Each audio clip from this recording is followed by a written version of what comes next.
धन्यवाद सभापति महोदय, आपने मुझे वित्तीय विधेयक पर बोलने का मौका दिया। किसान मजदूर रात में थक के सो जाते हैं, सपने में देखते हैं कि जीवन बदल रहा है, गरीबी खत्म हो रही है। सुबह जब आँख खुलती है तो लगता है वापस झुका तू है। ऐसा ही इस बार का बजट गरीबों के लिए था। महोदय, मैं अपने क्षेत्र से शुरुआत करूंगा। मेरा क्षेत्र नगीना बाढ़ प्रभावित है, कोई चर्चा नहीं हुई। किसान आम आदमी परेशान है, कोई चर्चा नहीं हुई। गन्ना मिल समय पे पैसा नहीं देती है। गुलदार ने 30 लोगों की जान एक साल में ली है पिछले, कोई फर्क नहीं पड़ता अमीरों को। उद्योग धंधे लगाने कोई बात नहीं हुई। मेडिकल कॉलेज और एम्स के निर्माण की कोई बात नहीं हुई। ग्रामीण क्षेत्रों में खेलों को बढ़ावा देना, स्पोर्ट कॉलेज की कोई बात नहीं हुई। महोदय, देश में भूमि सुधार किया जाए, लाखों बीघा जमीन जो है भू माफिया ने कब्जाई हुई है, भूमिहीन लोगों को भूमि दी जाए, बिजली के दाम में कटौती की जाए, गरीबों को कम दाम पे जो है बिजली उपलब्ध कराई जाए, ठेकेदारी प्रथा, संविदा, लेटर एंट्री खत्म की जाए, पक्की नौकरी दी जाए। निजीकरण की वजह से सरकारी नौकरियां लगभग खत्म हो गई हैं। मेरी मांग है, और मैंने निजी विधेयक भी पेश किया था, कि निजी क्षेत्रों में SC ST की OBC के लोगों को आरक्षण की व्यवस्था कराई जाए और पुरानी पेंशन बहाल की जाए। लोगों के पास एक तरफ सरकारी योजना चलाकर प्रधानमंत्री आवास योजना जो है उसके नाम पर मकान दिए जाने की बात होती है, वहीं दूसरी तरफ लखनऊ के अकबर नगर को तोड़ दिया जाता है।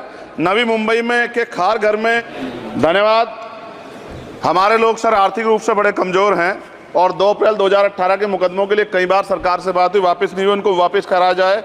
भीमा को वकीलों को बहुत पैसे लगते हैं सर।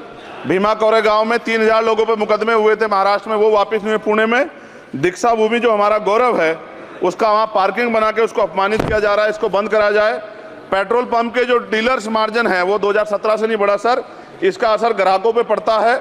इसका असर जो है पेट्रोल पंप के नेटवर्क सुचारू रूप से चलाने पे पड़ता है।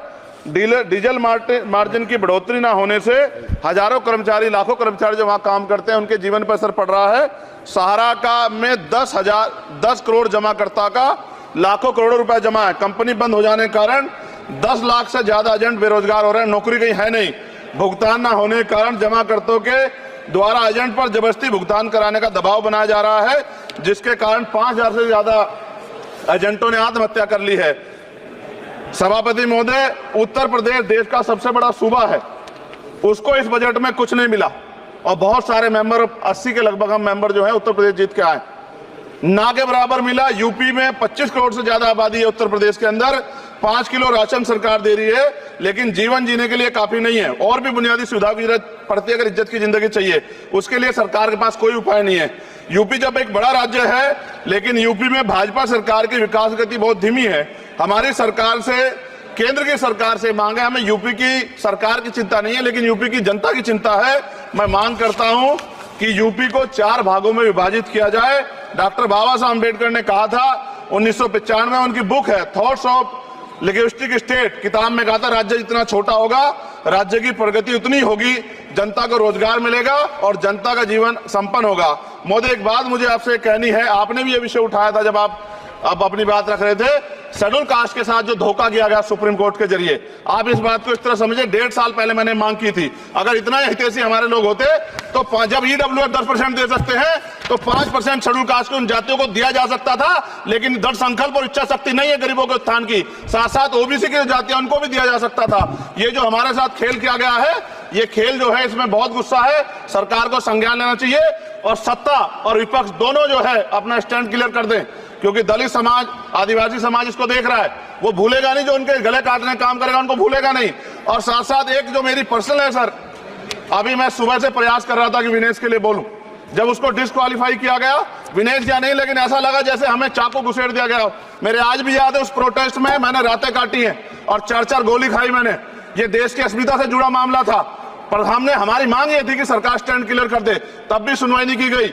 जब मंत्री बोलने आए तो हमने उनसे कहा कि हमें कुछ इंफॉर्मेशन चाहिए, उस पर बात नहीं हुई। सवाल ये है सर, 1 गोल्ड हमारे लिए आ रहा था और जब ये गोल्ड आता देश गौरवान्वित होता, और क्या व्यवस्था थी सर कि उसका वेट बढ़ गया, पता ही नहीं लगा सिस्टम के लोगों को।